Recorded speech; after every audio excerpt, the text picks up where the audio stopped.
Hello viewers, আসসালামু আলাইকুম। আজ আবারও আমরা চলে এলাম দ্য স্লো ডেক রিসোর্টে। আজ এটার দ্বিতীয় এবং শেষ পর্ব নিয়ে আপনাদের সামনে চলে এসেছি। বন্ধুরা, আপনারা দেখতে পাচ্ছেন আমরা আস্তে আস্তে পদ্মা নদীর দিকে যাচ্ছি। পদ্মা নদীর এই মনোরম দৃশ্য সত্যি এখান থেকে উপভোগ করা অনেক অনেক অনেক আনন্দের বিষয়, এবং সেই সাথে এটার প্রাকৃতিক যে সৌন্দর্য সত্যি খুব অসাধারণ।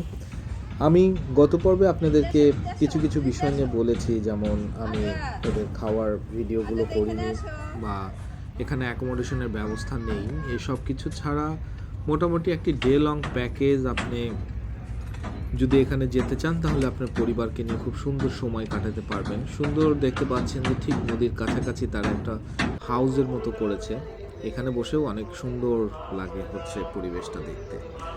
আমরা যেহেতু জুম্মার সময় হয়ে গেছিল, পাশেই ঠিক এই রকম একটি মসজিদে জুম্মার নামাজ আদায় করেছি।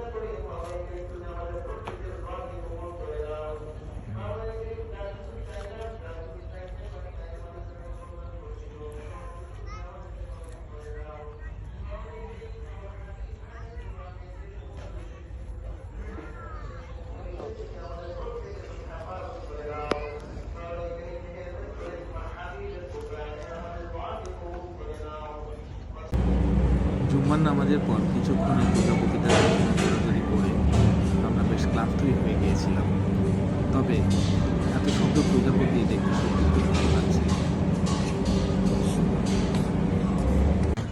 দুপুরে খাবার পরে বাচ্চারা একটু রেস্ট নিচ্ছিল। ঠিক পদ্মা নদীর কোল ঘেঁষে দুটো দোলনা ছিল, এই জায়গাটাতে বসে বাচ্চারা একটু রিল্যাক্স করে নিচ্ছিল। দর্শক, দৃশ্যটা দেখুন কি সুন্দর, মনোমুগ্ধকর, সত্যি খুব মনোমুগ্ধকর। এরই মাঝে বিকাল হয়ে গেল। বিকালে এখানে বসে সুন্দর করে এই গোধূলি লগ্নে বিকালটাকে বিদায় দিতে বেশ ভালোই লাগছিল।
দূরে ওই নৌকাটাতে ওরা মাছ ধরছিল, সন্ধ্যাবেলায় ওরা মাছ ধরছিল, দেখতে বেশ ভালোই লাগছিল, কিন্তু কি মাছ ধরছিল সেটা আমরা বুঝতে পারিনি। তবে অনেকক্ষণ ধরে আমরা অবজার্ভ করেছিলাম যে ওরা মাছ ধরছে নদী থেকে।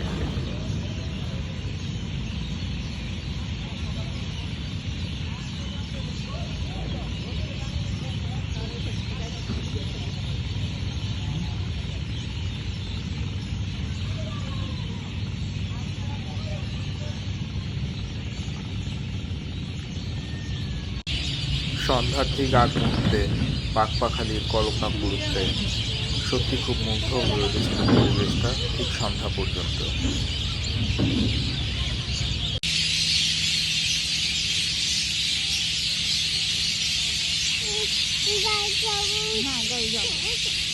এই দেখো অনেক পাখি দেখছো?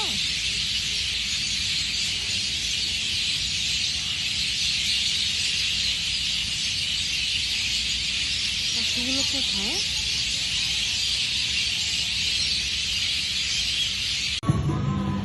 এভাবে আস্তে আস্তে সন্ধ্যা থেকে রাত ঘনিয়ে আসলো এবং এভাবেই আমরা আস্তে আস্তে বিদায় নেওয়ার পালা চলে আসলো।